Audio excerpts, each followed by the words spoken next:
Bonsoir, eh bien ça fait quoi? Quelques semaines, quelques mois que l'on ne s'était pas vu. Évidemment, c'est avec beaucoup de plaisir que nous allons vous parler à nouveau de football, football à la Réunion, dans cette émission, ce magazine consacré donc au football réunionnais 97.4 Foot, comme tous les mardis soirs sur Télé Créole. Et puis on reprend donc cette animation, on dira, avec Michael Payette. Michael, bonsoir. Bonsoir Alain, bonsoir à tous. Michael qui, comme nous, donc, a suivi, encore sans doute de plus près, la mise à jour, on dira, des calendriers, et pour comprendre quand même ce qui s'est passé par obligation à cause de ces perturbations sanitaires, on dira, Michael, ce que l'on sait, il y a toujours deux groupes, on parle donc dont la régionale 1, il y a toujours deux groupes, le groupe A et le groupe B, 8 équipes, 8 équipes. Que va-t-il se passer maintenant, d'ici le mois de décembre? On va aller jusqu'au bout de ce championnat. Ce championnat à 8 équipes avec deux groupes, donc il y aura deux descentes de chaque côté. Et il y aura deux champions? Non, il n'y aura pas de champions, il y aura le premier de chaque groupe qui va se rencontrer dans la finale du championnat. Ce match-là désignera le champion de la Réunion, et puis pas de play-off, pas de play-down, puisque calendrier oblige. Hein, faute de temps. Ouais, faute de temps, il reste à peine 2 mois de compétition, donc voilà, la Ligue a dû revoir ses plans. Et au final, donc, il y aura deux descentes, et attention au sixième de chaque groupe qui jouera un match de barrage, dont le perdant affrontera le troisième.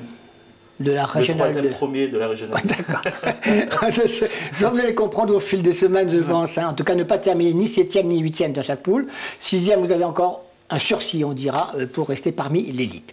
Nous, on s'est intéressé donc à quelques-unes de ces rencontres. On va commencer par la poule A.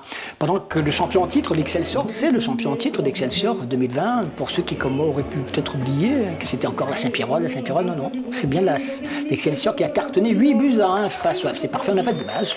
Par contre, on a des images du déplacement de la Saint-Pierroise au stade Saint-Alme face à Trois-Bassins. On va voir d'abord ces images. On revient avec Michael pour en parler. Donc, les joueurs saint-pierrois savaient que ça pouvait être compliqué. Finalement, ils s'en sont très bien sortis. C'est tout à fait ça, parce qu'en fait, quand on regarde bien, on n'est pas vraiment rentré dans la partie au premier mi-temps. On aurait pu faire mieux. C'est ce qu'on a fait en deuxième mi-temps. On a rectifié deux, trois trucs tactiquement, ce qui fait qu'on a pu être plus dominateur, façon de parler, hein, dans le jeu, à 10 contre 11 qu'à 11 contre 11. Donc c'est vraiment dommage. Si on aurait commencé comme ça, peut-être que le score aurait pu être autre chose. Qu'est-ce qui a manqué justement Manquer peut-être un peu plus d'agressivité, comme on l'avait dit quand on a fait la causerie. Un petit peu plus d'agressivité en première mi-temps. Ça aurait peut-être pu changer le cours du match. Après, voilà, tactiquement, on était moins bien en place aussi en première mi-temps, parce que les lignes étaient un peu trop distendues, on va dire, entre le milieu et l'attaque, même avec la défense. Ce qu'on a rectifié, comme j'ai dit tout à l'heure, en deuxième mi-temps. Et là, on a peut-être plus posé de problème à Saint-Pierroise. C'était un peu compliqué contre une équipe comme la Saint-Pierroise en plus, qui est champion en titre, et voilà quoi. Donc c'était compliqué, mais voilà, c'est dommage. Et c'est Angie Verdapin qui finalement trouve la faille au milieu d'un paquet de joueurs. C'est vrai que les Saint-Pierrois s'étaient créé des occasions un peu plus tôt. Et ce but libérateur donc permet à l'équipe de la Saint-Pierroise de mener par un but à 0.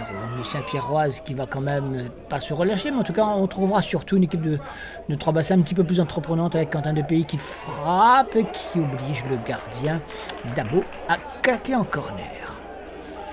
Mais les Saint-Pierrois maîtrisent tout de même cette situation. La preuve ici avec Joël Thomas qui file côté droit, il sert impeccablement, qui arrive à toute vitesse. Pascal Razak qui reprend totalement au-dessus. En tout cas, c'est un essai transformé, diront les rugbymen. Le temps qu'il se prenne la tête, qu'il se replace, ou qu'il ne se replace pas d'ailleurs, et bien ça va lui porter chance. Regardez, une action Saint-Pierroise suivante côté gauche. Il traîne toujours dans la surface de réparation. Et petit bonheur, il est là, contre favorable, il a point nommé, frappe pour le 2-0. Il se rachète évidemment parfaitement Pascal Razak. Et 2-0, ce sera d'ailleurs le score final. La Saint-Pierroise, qui a maîtrisé la situation, n'a pas été vraiment mise en danger face à l'équipe de Trois-Bassins qui était un peu en dedans quand même. C'est dommage parce que sur ce genre de match, on sait que ça se joue à des détails. Et c'est vrai que pendant 20-25 premières minutes, on a raté tout ce qu'on entreprenait. Donc du coup, cette équipe elle a fait preuve de réalisme. Hein. Elle a 2 occasions, 2 buts. Et nous, après, en deuxième mi-temps, on a essayé de s'adapter. On a revu un petit peu nos plans. C'était mieux. Dommage qu'on a un joueur expulsé parce qu'on était en train de pousser à ce moment-là. Mais bon, voilà, après, encore une fois, ça se joue sur des détails. Et face à ce genre d'équipe, ça paye cash. Voilà.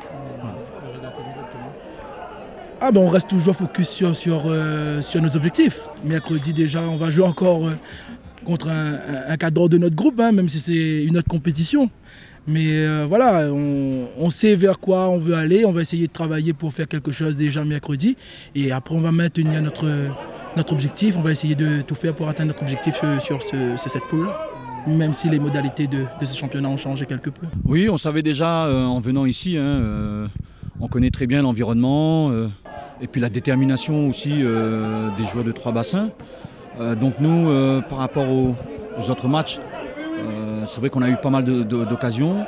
On a manqué d'efficacité. Donc là, on est satisfait parce qu'on s'était dit d'entrée que les opportunités, on va les avoir d'entrée de match et qu'il fallait justement répondre présent à ce moment précis. Donc c'est ce qu'on a fait en première mi-temps. Par contre, après, la deuxième mi-temps, on aurait pu gérer au mieux, éviter de faire des courses inutiles, d'autant plus que l'adversaire était à 1 de moins.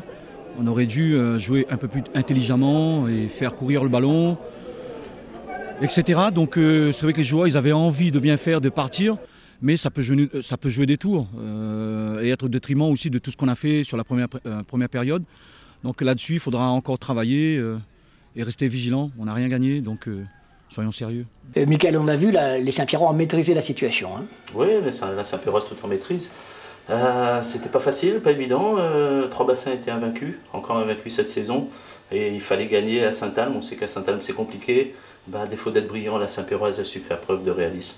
Une efficacité maximale, 2-0, et puis Saint-Pierre qui s'approche à l'Excelsior et qui continue de cartonner en tête du championnat. Donc ça nous promet un beau duel pour la première place de ce groupe A entre la Saint-Pierroise et l'Excelsior. Semaine prochaine, je crois qu'il y a un match. On va en parler dans le programme tout à l'heure. Donc une équipe qui également a été plus ou moins régulière depuis quelques semaines, c'est la Jeanne d'Arc, qui se crée beaucoup d'occasions face à la Bretagne. Ils en ont marqué quand même 2, heureusement, parce que ça aurait pu être une catastrophe s'ils n'en avaient pas marqué. Ils avaient encaissé.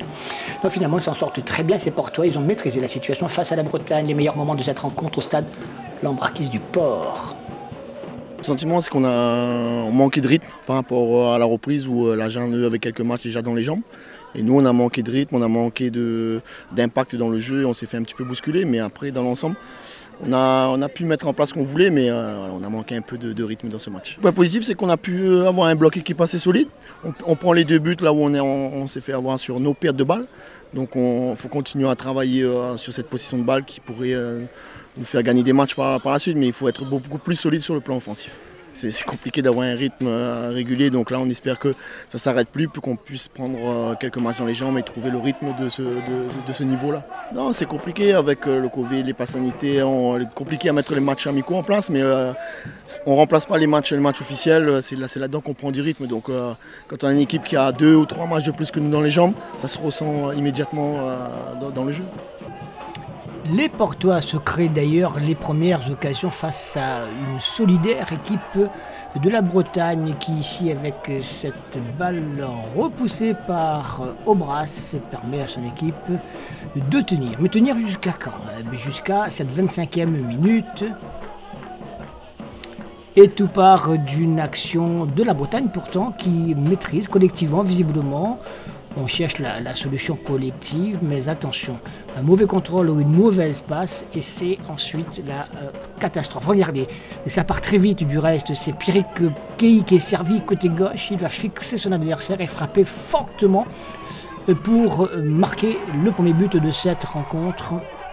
Le buteur portois qui a retrouvé ses jambes et son efficacité donc est l'un des attaquants qui ont réussi à dynamiter cette défense de la Bretagne, pourtant qui n'a pas grand chose à se reprocher, mais malheureusement le réalisme est plutôt du côté des locaux, même si on verra un peu plus tard que les nombreuses occasions portoises font que il aurait été compliqué à la Bretagne de repartir avec une éventuelle victoire de ce déplacement à Lambrakis. C'est déjà la joie et puis on est très content parce que c'est le premier match sur une semaine compliquée puisqu'il y aura 3 matchs à jouer dont un très très important mercredi en Coupe de France. Donc il fallait aujourd'hui qu'on gagne ce match-là. Et puis ça a été fait, ça a été fait bien comme il faut. Je suis très content, on est dans la continuité aussi de ce qu'on a fait. On a perdu à 3 bassins mais dans des conditions difficiles parce qu'on était à 10 contre 11 et on s'était créé autant d'occasions qu'aujourd'hui.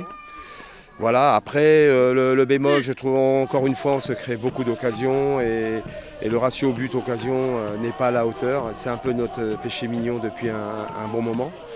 Il faut qu'on continue à travailler là-dessus. J'ai un effectif qui est jeune, très très jeune, donc très perfectible. Encore beaucoup de choses à travailler, mais par contre avec des bonnes qualités et un bon groupe. Et voilà, j'espère qu'on va continuer cette semaine comme on a commencé aujourd'hui. Allez, on va quand même regarder les nombreuses occasions que se sont procurées l'équipe portoise. Aubrac, ici, le gardien de la Bretagne est impeccable, c'est vrai, sur ce tir de Dina.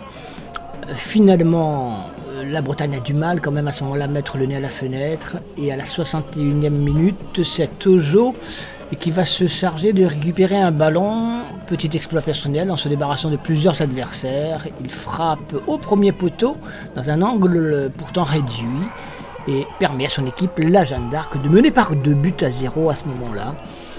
Un score logique et un score qui aurait d'ailleurs pu être beaucoup plus lourd pour l'équipe de la Bretagne. Et pour illustrer les propos de Bernard Mahmoud, regardez les occasions portoises qu'on a sélectionnées pour vous, avec ici ce face-à-face perdu, en tout cas remporté par l'excellent Aubrac dans les buts bretons. Ou encore cette action, il n'est pas en position de hors-jeu et il va se heurter au gardien dionysien qui a réussi. Et c'est vrai, une excellente partie, en tout cas c'est grâce à lui que l'équipe de la Bretagne ne repart pas avec une défaite encore plus lourde. Allez, le temps de se saluer de part et d'autre. Et on se retrouve évidemment dans quelques jours sur la pelouse avec ces gars-là pour d'autres prestations, que ce soit en coupe ou en championnat. Victoire donc de la Jeanne, 2-0 sur la Bretagne. 2-0 donc pour la Jeanne d'Arc qui jouera en coupe. Visiblement, d'après le discours qu'on a entendu, la coupe, c'est un petit peu la priorité aujourd'hui pour eux. Oui, c'est la priorité pour beaucoup d'équipes. On sait tous que la Coupe de France passionne. Ça passionne les foules, ça passionne les clubs. La Jeanne d'Arc a une histoire avec la Coupe de France, donc la Jeanne d'Arc aimerait bien réécrire l'histoire comme on dit. Ça va être compliqué parce que c'est une équipe très jeune. Bernard Mahmoud fait du bon travail, mais c'est vrai que cette équipe a encore besoin de vécu ensemble. Hein. Elle a quand même perdu François qui était l'un des patrons de la défense, de cette défense-là. Donc il faut reconstruire. En même temps, il y a une doublette en attaque qui fait vraiment bonne impression. Tojo Kei. Deux buteurs d'ailleurs. Ouais, ça envoie du lourd, mais oui, il faut être prudent quand même parce que la Jeanne d'Arc va jouer au maximum, c'est sûr. Elle va tout donner, mais il faut être prudent parce que cette équipe est encore jeune et elle doit encore progresser. On va faire un petit tour sur le stade de la Redoute hein, où les Marsouins se sont imposés un but à 0. On n'a pas de but, ça nous arrive, hein, c'est un peu comme un joueur qui se blesse, qui ne marque pas de but. Là, on n'a pas marqué ce but, on ne l'a pas. On a quelques images et puis comme on a une interview de Alain Lanyoung qui est un des adjoints donc, de cette équipe du Stéphane. Je vous propose de l'entendre tout d'abord et puis on va parler de cette équipe des Marsouins où ça bouge aussi, mais les Marsouins ont réussi une bien belle prestation, en tout cas un bon résultat. Allez, quelques images et l'interview directe, allez. Et c'est deux équipes qui étaient en quête de victoire, donc ça s'est senti pendant tout le match. Après, nous, on fait un début de première période intéressante. On encaisse un but encore une fois sur coup de pied arrêté, parce que ça fait le 4e, je crois, d'affilée qu'on encaisse, qu'il y a une erreur de placement. Mais dans l'ensemble, mon équipe, je suis fier des joueurs, ils ont fait ce qu'il fallait, ils se sont battus à la fin jusqu'au bout. Bon, ça passe pas, il nous manque ce petit truc là. Quand une équipe est en quête d'une victoire, quelquefois il faut un attaquant, quelquefois il faut un but un petit peu sorti d'ailleurs, donc on l'a pas eu. Mais bon, je pense que ça va venir, les gars ils travaillent, ils cravachent à l'entraînement, ça se ressent. Physiquement, les mecs en face, les rouges, ils se sont battus, ils sont allés jusqu'aux crampes. Par rapport à nous, physiquement on était pas mal. Voilà, on perd, l'équipe qui était un peu plus réaliste marque ce but-là et voilà, on part avec une défaite. Les Marsouins avec Claudius Rangama aux commandes. Pourquoi il est parti, notre ami José Batista? Oui, c'est ça. José Batista a pris la décision de repartir pour la métropole. C'est une décision, un choix personnel, un choix familial également. Claudius Rangama revient aux affaires. Il a l'habitude, il connaît bien cette équipe. C'était l'adjoint de José. Claudius Rangama a avec lui Jamal Bendouma qui connaît bien la maison également. En tout cas, oui, José est parti sur une bonne note, parce que une semaine plus tôt, les Marsouins avaient réussi l'exploit d'accrocher la Saint-Pierroise. 0-0. 0-0, un beau cadeau d'adieu pour José. D'adieu, de revoir. De revoir, d'adieu, c'est pareil. En tout cas, José qui part et qui laisse derrière lui l'image d'une grande gueule déjà, puisqu'il s'est fait remarquer récemment en dénonçant un petit peu ce qui n'allait pas au sein du football réunionnais. Sans méchanceté, on le connaît, il a parlé avec son cœur, un entraîneur rigoureux aussi, il laisse l'image d'un entraîneur rigoureux, très apprécié par ses joueurs. Et aussi un joueur que nous, les plus anciens, avons connu à l'époque, à la fin des années 90, au début des années 2000 à l'Excelsior, où il a marqué des buts, il a fait marquer, en tout cas, il a contribué à écrire quelques belles pages de l'histoire de l'Excelsior et du foot réunionnais. Donc voilà, bon vent à José. Et on espère qu'on le reverra. Il est resté 9 ans en tant qu'entraîneur, il avait mis quasiment 9 ans avant de revenir, donc peut-être qu'il reviendra sûrement. Dans 9 ans. Dans 9 ans. En tout cas, bonne chance à lui. Et puis donc les résultats et classements de cette poule A après 5 journées de championnat. Des résultats complets enfin pour cette 5e journée du championnat. Victoire de l'Excelsior 8-1 face au FC Parfum, la Saint-Pierroise on l'a vu, la Jeanne on l'a vu, et les Marsouins qui gagnent donc sur le terrain du SDEFA 1-0 classement. L'Excelsior et la Saint-Pierroise sont au coude à coude à la première place, ils vont devoir s'expliquer bientôt. Trobassin est 3e alors que ferme la marche le SDEFA, la Bretagne et le FC Parfum. Mickaël, ça va se jouer visiblement au regard de ce classement entre l'Excelsior et la Saint-Pierroise, la première place finaliste du championnat. Oui, même si Trobassin ne va pas lâcher le morceau de sitôt, c'est sûr que l'Excelsior et la Saint-Pierroise disposent d'un effectif vraiment important pour pouvoir jouer cette première place. Ça va être très disputé parce que c'est vraiment deux gros effectifs qui vont s'affronter. En tout cas, on aura les premières indications dimanche prochain lors de la première affiche entre ces deux équipes. La poule B est dominée. Pour l'instant, en tout cas, à la première place, on retrouve le Saint-Denis Football Club qui n'a pas failli dans son déplacement à Piton-Saint-Leu. Victoire 2-0 pour les joueurs de Fred Bachetier. Mais ils ne sont pas très loin devant parce que derrière s'accroche notamment la Tamponaise qui a réussi une excellente opération sur le stade Nelson Mandela de Sainte-Marie où les Sainte-Mariens, un peu dans le doute depuis quelques semaines, c'est pas leur meilleure saison, c'est ce qu'on peut dire pour l'instant, ont réussi une jolie performance. Stade donc Nelson Mandela, Sainte-Marienne Tamponaise. Une équipe de Sainte-Marie qui se crée la première occasion avec cette frappe qui passe juste à côté et des buts du gardien Étienne Lebon. Mais on sent que du côté de la Sainte-Marienne, avec des résultats plutôt décevants au cours des dernières semaines, ça va pas très bien. Et ce coup de tête de Jean-Michel Fontaine pour la Tamponaise permet de sonner une première alarme devant la cage sainte-marienne, une équipe sainte-marienne qui va commettre l'irréparable, en tout cas une faute en pleine surface de réparation. Ce tacle par derrière, plutôt mal maîtrisé, offre le pénalty que va se charger de transformer Jean-Michel Fontaine. 1-0 pour l'équipe de la Tamponaise au cours de cette rencontre où on joue depuis seulement 16 minutes au stade de Sainte-Marie. Les Tamponnais ne pouvaient pas mieux espérer. C'est vrai que c'est compliqué à domicile, deux matchs, on prend 2 points, on perd 2-1. On a des occasions en première mi-temps, on n'arrive pas à les mettre au fond et après on prend des buts bêtes. Une petite erreur de jeunesse, je dirais, sur le penalty. Mauvaise appréciation, après il met un tacle, il veut bien faire, mais voilà, on va pas en vouloir, mais et notamment sur le deuxième but où il y a une incompréhension sur un dégagement loupé, le compte il est favorable à la Tamponaise et on prend ce deuxième but qui nous fait mal parce que je pense que même avant de prendre le premier but, on est bien dans le match, on a une bonne maîtrise, la Tamponaise ils n'ont pas trop d'occasions, mais voilà, encore une fois on pêche par manque d'efficacité. Il va falloir continuer à travailler, on sait qu'on est dans le dur, mais voilà, il y a des années que c'est comme ça. Il ne faut pas lâcher, il faut continuer à bosser et espérer des jours meilleurs sur les matchs qui vont arriver. Oui, on regarde toujours ce qui se passe. Hein. Après, c'est sûr que les points ils sont importants. Hein. En championnat à 8, ça va très vite hein, avec la victoire à 4 points. Donc ça, on peut basculer rapidement dans le bas. Là, actuellement, c'est le cas. Et il va falloir se ressaisir. Hein. On va rencontrer le leader la semaine prochaine. Ça va être un derby. Est-ce que ça va être un match qui va nous permettre de nous relancer avec un peu plus de confiance? On verra ça la semaine prochaine. Mais en tout cas, quel que soit l'adversaire qui va nous sera présenté, il va falloir prendre le maximum de points rapidement.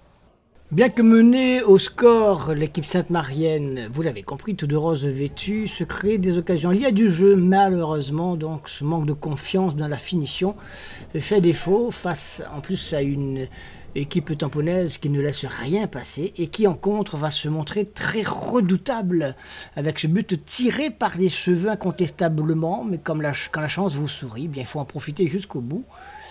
Et c'est Ronan Nedelec qui inscrit donc le deuxième but de l'équipe tamponnaise à la 66e minute. Le break est fait. Il faut maintenant tenir du côté de la tamponnaise, ce qui ne sera pas d'ailleurs très simple puisque on verra une équipe Sainte-Marienne qui ne va pas lâcher le morceau, qui va bénéficier finalement d'un pénalty à la suite de cette main dans la surface de réparation. Et c'est Oumadi qui réduit le score. Il ne peut que réduire le score malheureusement pour les Sainte-Mariens, qui auraient dû marquer plus tôt pour espérer à ce moment-là bousculer davantage un adversaire qui a pris confiance assez rapidement. Et au final, les Tamponnais repartent avec les 4 points de la victoire, alors que Sainte-Marie continue à se poser des questions. Notre objectif, c'était justement de venir faire un résultat ici et puis même aller chercher la victoire. Ça s'est bien passé, on a bien joué, on a bien tenu, on était très sérieux, rigoureux derrière et on a marqué ces 2 buts qui nous permettent de gagner le match. C'était pas facile, on savait, d'autant plus que la Sainte-Marienne traverse une période difficile, donc on s'attendait à ce qu'on a vu, un match âpre. Hein, dans les duels où il fallait répondre présent. On l'a répondu et le résultat a suivi derrière. On prend comme ça vient, donc à chaque fois on essaye de s'adapter à ce qui se passe et puis voilà, aujourd'hui ça s'est bien passé. C'était en plus un match important contre une équipe qui joue aussi la première place. Donc voilà, la semaine on a bien travaillé et c'est la récompense aujourd'hui. Jean-Pierre Ball, fidèle à lui-même, hein, de buts à 1. Ils ont eu beaucoup de réalisme dans cette... Et puis en regardant ces images, on le voit, les Sainte-Mariens ont eu beaucoup d'occasions. Alors qu'est-ce qui leur manque? C'est dans la tête, docteur? Ouais, je pense que c'est dans la tête. Je ne suis pas docteur, mais je crois que c'est dans la tête, hein, parce qu'il y a quand même de la qualité dans cette équipe, surtout sur le plan offensif. Hein. Quand on regarde Angelo, Bourahim, Briton, Oumadi qui est vraiment en forme, il est déjà à 4 buts, je crois que c'est le deuxième meilleur buteur de ce championnat. Donc il y a de la qualité sur le plan offensif, mais oui, mais c'est dans la tête que ça joue. Après, c'est vrai que l'élimination en Coupe de France a vraiment marqué les esprits du côté de Sainte-Marie. Il n'y a plus la même motivation. Et bon, il va falloir se remettre dedans parce qu'il y a quand même un écart de points. Un écart de points avec le premier. C'est vrai qu'on se dit c'est mort pour la première place, pour le titre de champion. Mais il faut faire attention derrière parce que les points ne sont pas importants par rapport à ceux qui sont derrière. Et puis pour l'instant, Sainte-Marie est dans la position de barragiste. Absolument, au vu de classement. Donc vous vous en êtes sûrement aperçu. Résultat et classement, justement. Allez, regardez. 4 matchs, 4 résultats. La victoire de la Tamponnaise, on l'a vu. Nul entre la Capricorne et l'F Saint-Louis. Le Saint-Denis Football Club gagne sur le terrain de Piton-Saint-Leu 2 buts à 0. Et puis match nul entre l'ASC, les MAC et la Saint-Pauloise, un but partout. Au classement, à l'issue de cette 5e journée, le Saint-Denis Football Club, toujours invaincu, a fait le total des points. Donc 5 matchs, 4 points, ça fait 5 x 4, 20, donc la totale. Devant la Tamponnaise à 3 points, les MAC, Piton-Saint-Leu et Sainte-Marie ferment la marche. On vous donnera tout à l'heure donc la prochaine journée qui va se disputer, la 6e le week-end prochain, dimanche prochain. Mais déjà mercredi, là aussi on vous donnera le programme dans un instant de cette Coupe de France, le 5e tour de la Coupe de France mercredi soir, avec quelques belles affiches évidemment. Allez, on finit cette émission avec, en retour, les Cléopolitains. Alors on va, comme par le passé, dont vous parlez des 3 qui se sont distingués ce week-end, et puis 1 ou 2 coups de cœur, on le verra.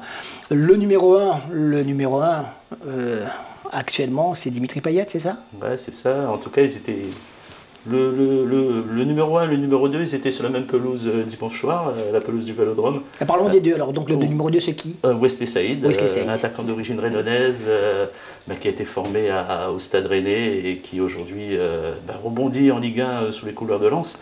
Il était blessé en début de saison, il revient et il fait du bien à cette équipe de Lens, il est rentré en fin de match. Il rate un joli face-à-face et puis c'est lui qui crucifie l'OM, la première défaite de l'OM de la saison.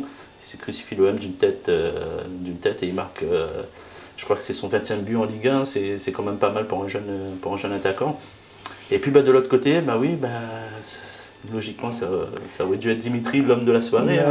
Et il remet Marseille en selle, un super coup franc, et il prend ses responsabilités, il marque le penalty. Il a été génial dans la transmission. Franchement, une clairvoyance incroyable. Et puis ça n'a pas suffi à l'OM qui s'incline. Mais en tout cas, avec un Dimitri dans cette forme-là, je pense que on entendra encore parler de l'OM cette saison. Le top 3 chez les filles, Melvin Mallard. Oui, top 3, une fille, Melvin Mallard, qui a été avec l'équipe de France et Valérie Gauvin ces derniers jours. 2 victoires, contrairement à Valérie Gauvin, elle a pu jouer le premier match, elle a participé au premier match. Et puis elle est revenue avec l'Olympique Lyonnais, retour au championnat, une nette victoire de l'OL 5-0 sur Guingamp, avec Melvin qui ouvre le score, qui marque son 4e but, si je ne me trompe pas, dans ce championnat, qui est co-meilleure buteuse du championnat, qui s'impose dans cette équipe de Lyon, qui est de loin, ou en tout cas fait partie des meilleures équipes du football féminin. Donc bravo à Melvin, 21 ans, elle s'impose déjà, et puis pareil, on en reparlera d'elle prochainement. Un petit coup de cœur, Anaïs Ribera. Pourquoi Anaïs? Anaïs, parce que le championnat de D2, qui a longtemps été à l'arrêt, D2 féminin, a repris cette saison. Anaïs est restée à Nantes malgré quelques sollicitations. Elle avait fait une belle saison, belle demi-saison avec Nantes l'année dernière. Elle revient encore plus forte, 3 matchs, je crois qu'elle est déjà à 5 buts, meilleure buteuse, les 2 groupes confondus, même avec la D1, personne n'a fait mieux.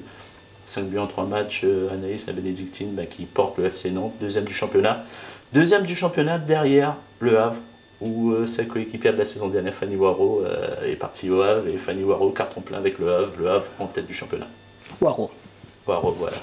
Payet Waro. Comme Guillaume. En tout cas, merci Mickaël. On va juste regarder le programme, puisque je vous dis, il y a un gros programme cette semaine déjà. Demain soir, le 5e tour de la Coupe de France, 4 rencontres à suivre sur des terrains neutres. Et puis la 6e journée du championnat dimanche prochain. Donc plein de choses dont on vous parlera mardi prochain. Mais d'abord, allez, le programme.